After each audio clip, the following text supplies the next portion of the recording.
Hi everyone, and thanks for listening. In this short video lecture, I want to talk about how to use the RP interval on ECG to help discriminate the various types of supraventricular tachycardia. You're likely familiar with the PR interval, which is the interval that occurs from the onset of a P wave until the onset of the QRS, but you may or may not be familiar with this concept of the RP interval.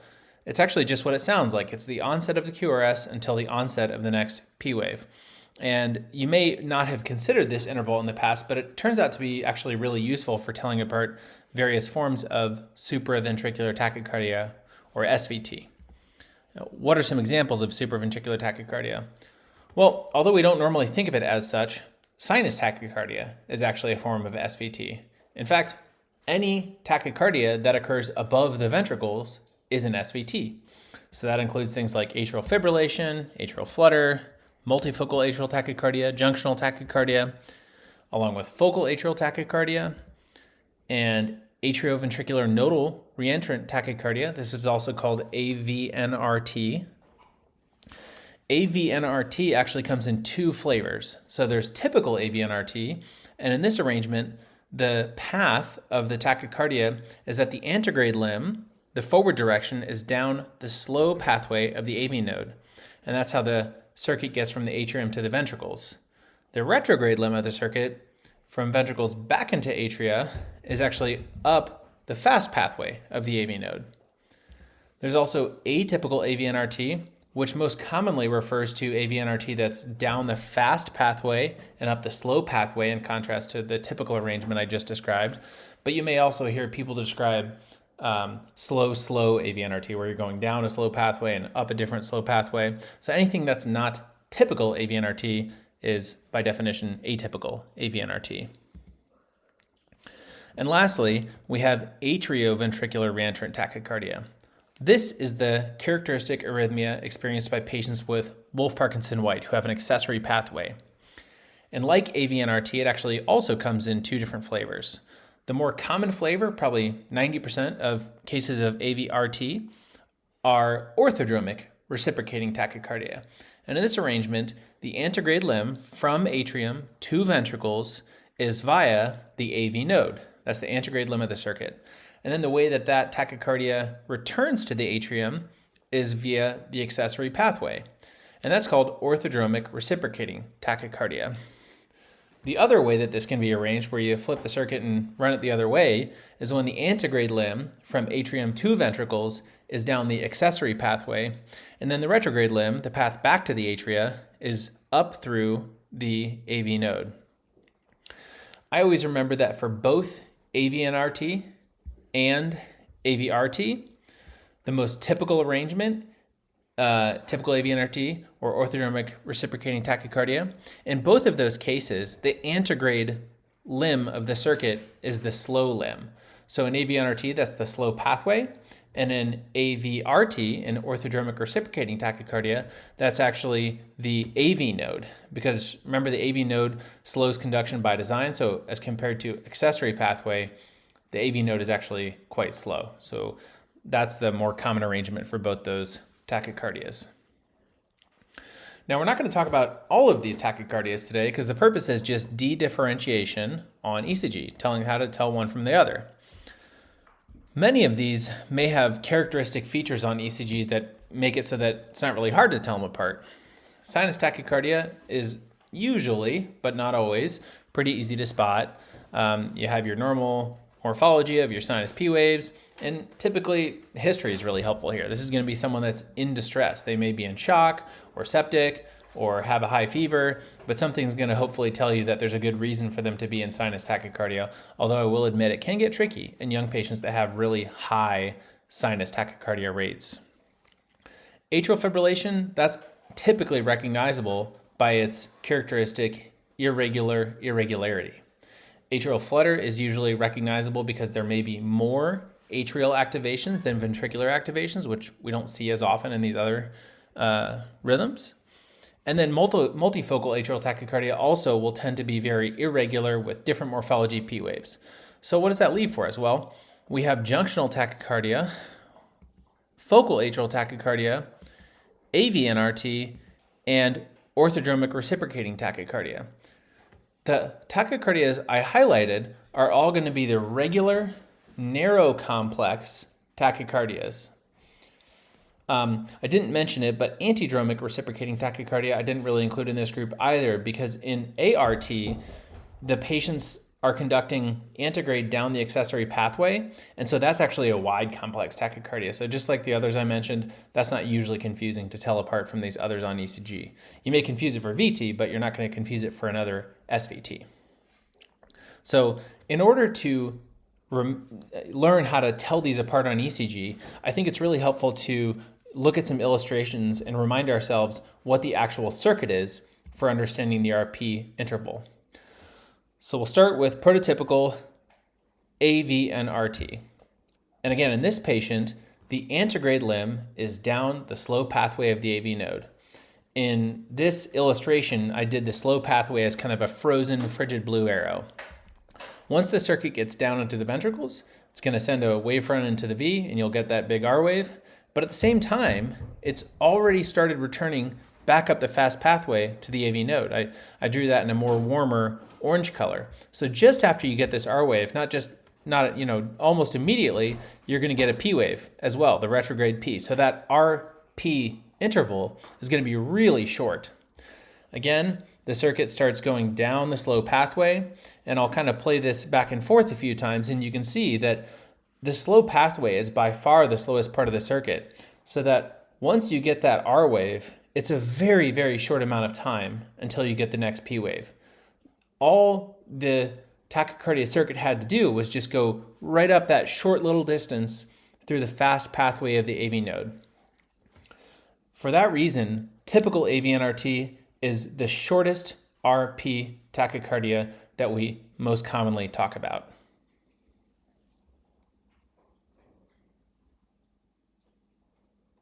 That made sense even to me.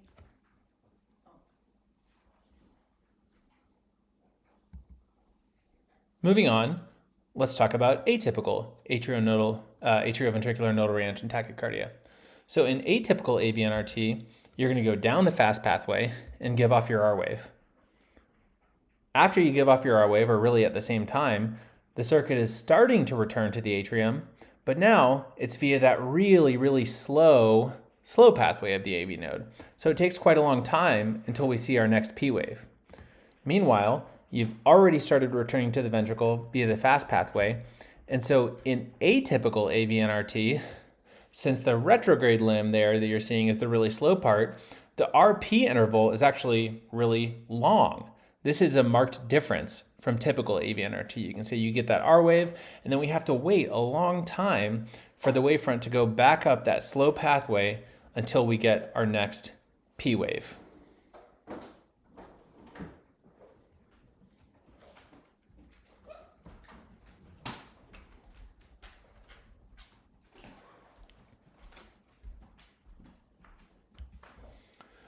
For a third example, we have atrioventricular reentrant tachycardia. And again, we're talking specifically here about orthodromic reciprocating tachycardia, because the other orientation of this tachycardia is a wide complex tachycardia.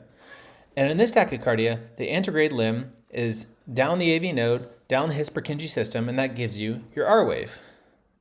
Now, it doesn't take a long time to go back up the accessory pathway and get into the atrium to get a P wave. Because almost this entire circuit occurs in specialized conducting fibers of the heart, the His-Purkinje system and the accessory pathway, the interval from the R wave until the next P wave is actually still pretty short. Now, it's not quite as short as what we saw in typical AV/NRT, because in typical AV/NRT, all you had to do was just run up that short little pathway up the AV node. Here, the wavefront has to actually go around the ventricle and come up the accessory pathway. So it's a very short RP, but it's not quite as short as you would see in typical AV/NRT. And I have another slide to expand on that in a few slides. Moving on to atrial tachycardia. This is a tachycardia that originates from some ectopic pacemaker that's driving the ventricles forward. The first three tachycardias I talked about, the two varieties of AV/NRT and AV/RT, are both what are called reentrant tachycardias, where it's a continuous loop, and I can start telling you the story of the arrhythmia anywhere in the loop. Atrial tachycardia, also known as ATAC, is a different story. In ATAC, you just have some ectopic focus that's firing, so that's the beginning. You have some ectopic focus that fires off a P wave, goes down the AV node and down the His-Purkinje system, and you get your R wave. Well, when does the next P wave happen? We're worried about the RP interval here. The answer is you just kind of have to wait around for a while until that ectopic focus is ready to fire again. So unlike the other examples I showed you, where the timing of the R directly determines when the next P wave is, these are not essentially events that are inherently coupled to one another. So the RP relationship really just depends on how long it's going to be until that ectopic focus fires. But the P is much more closely coupled to the R that follows it. That's a little bit wordy, but the bottom line here is that in atrial tachycardia, the RP interval is long because you're just waiting around until that ectopic focus fires off another P wave.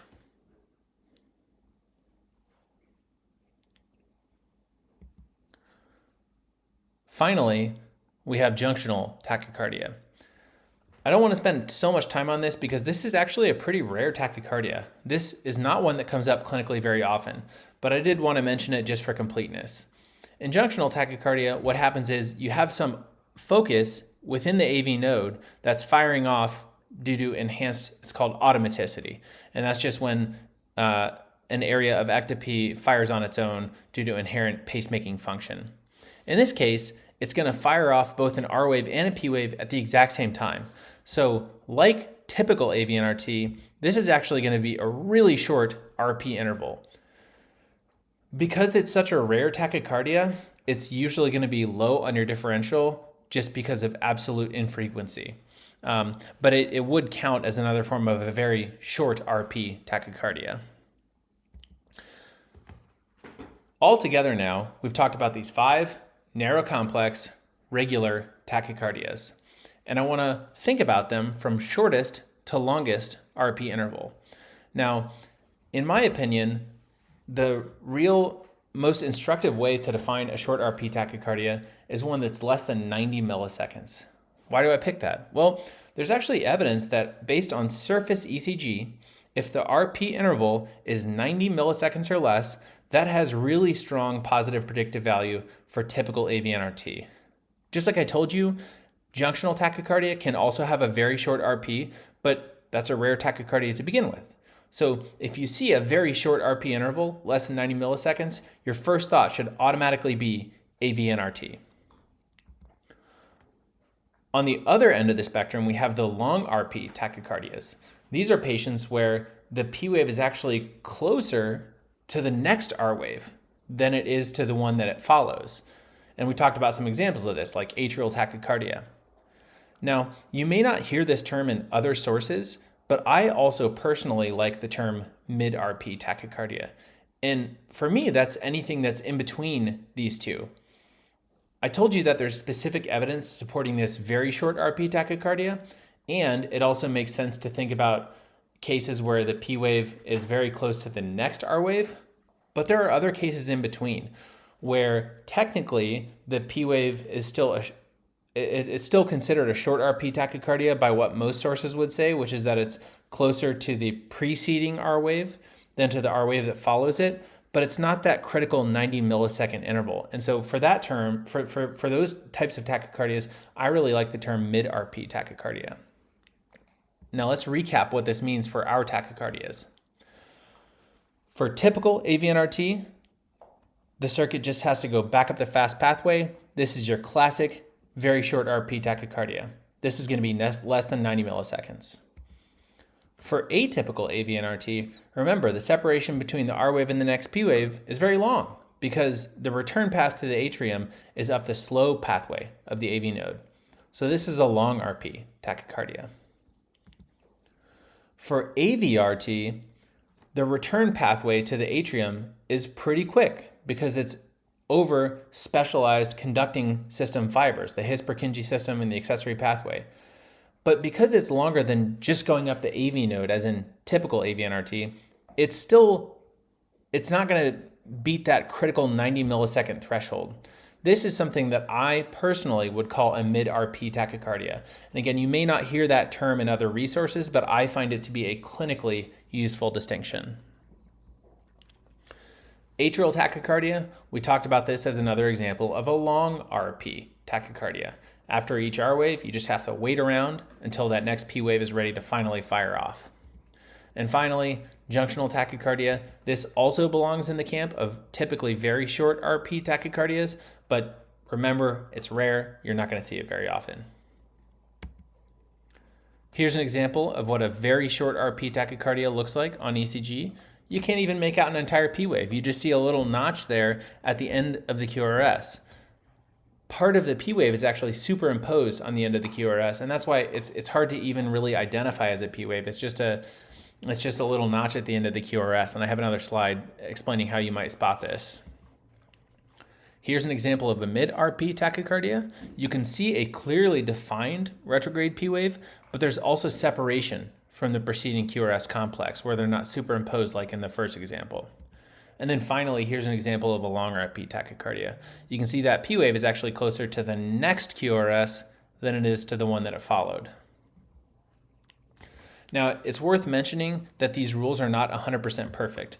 These are quick tricks that you can use to try to help narrow your differential when you're looking at an ECG at bedside, but there are exceptions to almost all of these rules, so it's not 100% perfect. I want to close by just showing a couple ECG examples and help you make some final connections. So in this ECG, you look at it, you see the R waves, they're obvious, and you're asking yourself, well, where are the P waves? It can be pretty tough to identify P waves on a really fast SVT.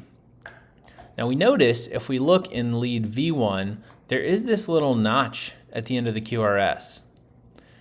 And you might be asking yourself, well, is it just some kind of incomplete right bundle branch block? It sort of looks like it's more of like an R prime deflection than it does a P wave. Well, it's useful in this person's case to actually look at their sinus rhythm ECG. This is that same patient in sinus rhythm, and we don't see that. That little deflection has completely vanished from the sinus rhythm ECG. In fact, this finding is called a pseudo R prime. It looks like an R prime as you'd see in a right bundle branch block, but it's absent from the sinus rhythm ECG. Therefore, this must have actually been the retrograde P wave. And this finding is essentially diagnostic for typical AVNRT.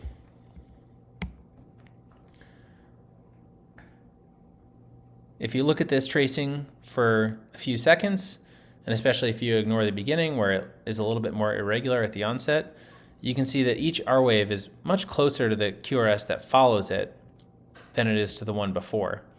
This is an example of a long RP tachycardia, most likely atrial tachycardia, although atypical AVNRT is also possible, but it's less common in absolute terms. Finally, here we look for our R waves, we see our P waves, we can find them, they're there. They're clearly separated from the R waves they follow, but they're still less than half the RR interval. So this is more consistent with a mid-RP tachycardia. And in fact, this patient did have Wolff-Parkinson-White syndrome with orthodromic reciprocating tachycardia, which is what this arrhythmia was. Thank you for listening, and I hope this was helpful.